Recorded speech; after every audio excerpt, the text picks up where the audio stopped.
बघा आमच्या घरी कोण आलेला आहे. इशू आणि इशूची मम्मी. हाय, हॅलो बोला. हाय बोल, हाय बोल, हाय. अरे बापरे, बघ इशू कसा रिस्पॉन्स देतीये. किती छान वाटतं ना. आणि आता आहे की मृगनय आणि इशू फ्रेंड झाले आहे. खूप छान खेळता येते आणि कसं छान वाटतंय. आता पुढे हे दोघं काय काय करताय किती फर्स्ट टाईम मी मिशोवरून ऑर्डर केलं आहे प्रोडक्ट आणि मला असं वाटत होतं की कसं निघतं आहे कसं नाही, काळजी वाटत होती.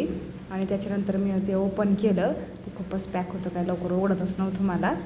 आणि कसं तरी उघडलं आणि मी ऑर्डर केला होता ट्रायपॉड, कारण की ते मला व्हिडिओ काढण्यासाठी पाहिजे. आणि त्यानंतर मला सरस्वती समजून सांगता येते कसं वापरायचं. हे असे पाय ओपन करायचे, तेच ट्रायपॉड आहेत ना हे. असं ठेवायचं इथं आपलं, ते काढून मोबाईल लावायचा इथं. आणि हे आपल्याला जसं पाहिजे तसं ॲडजस्ट करायचं. रेसिपीसाठी असं असतं जास्तीत जास्त असं ठेवतो आपण, पण आपल्या समोरासमोरचं शूट असतं तर हे असं ठेवायचं. आणि हे कमी जास्तसाठी यूज वगैरे करायचं असेल तर हे म्हणजे मोबाईल ॲडजस्ट करायचं.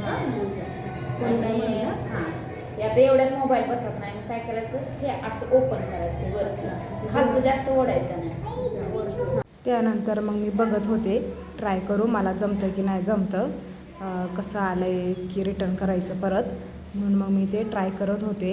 आणि चांगलं आहे प्रोडक्ट मला, नाहीतर मी रिटर्नच करणार होते.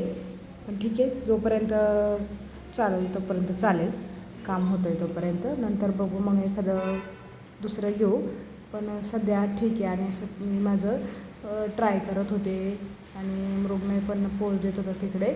आणि त्याच्यानंतर मृगनयने सगळ्या घरामध्ये रांगोळी, देवबाप्पाची रांगोळी होती, सगळी पुसून टाकली. आणि तेवढं एक काम तो चांगलं करतो की पुसली ना परत भरून पण घेतो आणि टाकून पण देतो. त्याच्यामुळे तो बघा कसा भरतो आहे रांगोळ्या एका साईडला, त्याच्यावर तर फुलं भरतो आहे. आणि मी त्याला सांगितलं आहे तो पसारा जास्त करून ठेवतो म्हणून मी त्याला ओरडत असते.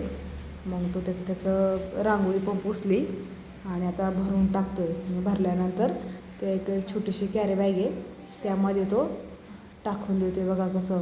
आणि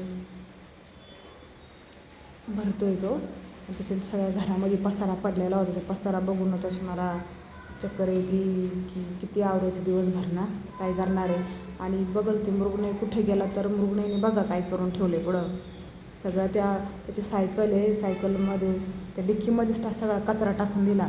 आणि त्याच्यामुळं मी त्याला बोलले तर बघा साहेब बघा कुठं जाऊन बसले बेडवर. आणि इतका रुसून बसतो ना तो की ऐकतच नाही, जोपर्यंत त्याला कन्व्हिन्स करत नाही, सॉरी बोलत नाही. आणि त्याला चांगलं असं आपण काय बोलतो, काहीतरी आम्ही दाखवत नाही ना की तुला चॉकलेट देते, कॅडबरी देते, असं काहीतरी बोलावं लागतं तेव्हाच तो ऐकतो. आता एवढं बोलूनसुद्धा तो रुसून बसला आहे, बोलतच नव्हता माझ्यासोबत. आणि त्याच्यानंतर मग तो झोपला. आणि बाहेर बघते तर खूपच पाऊस पडत होता आणि सगळीकडे असं चिक झालेलं होतं, चित्र दिसतंय सगळं. आणि गणपती बाप्पाचं आगमन झालं त्यानंतर पाऊसच चालू झाला. आणि आता रोजच पाऊस असतो आहे आणि चांगलं आहे, पाऊस पण पाहिजे, कारण की शेतकऱ्यांचं पण नुकसान होत असतं ना, की पिकाला जर वेळेवर पाणी नाही भेटलं तर त्यांचं पण नुकसान होत असतं. आणि असं पाऊस वगैरे पडला तोपर्यंत मी सगळं आवरून घेतलं. आणि त्याच्यानंतर मृगनय पण उठला. काय बाळा, पप्पांना टिफिन दिला की मी. हां, पप्पाला टिफिन दिला मी. त्याला पप्पांची काळजी वाटत होती, पप्पांनी जेवण केलं की नाही केलं, काय करतील पप्पा. आणि त्याच्यामुळं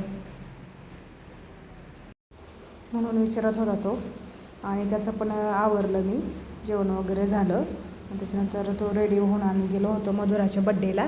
मधुराचा बड्डे होता आणि तो पण तिच्याजवळ जाऊन उभा राहिला, कारण की त्याला असं वाटत होतं की माझा पण बड्डे सेलिब्रेट करावा. आणि सगळे असे बसले होते, मुलं एन्जॉय करत होते. आणि तो पण तिच्याजवळ तिथं थांबलेला होता आणि तिच्या केकला हात लावत होता. तो बोलायचा मला पण कट करायचा. आणि त्याच्यानंतर मग सगळे बड्डे झाल्यानंतर सगळ्या मुलांना नाश्ता द्यायचा होता. नाश्त्यामध्ये होती ओली भेळ. सगळ्या मुलांनी केक वगैरे खाल्ला, ते पण खात होते भेळ आणि ते. आणि त्याच्यानंतर मग आम्हाला पण दिली, आम्ही पण भेळ वगैरे खाल्ली. अशापैकी आमचा दिवस चांगला गेला.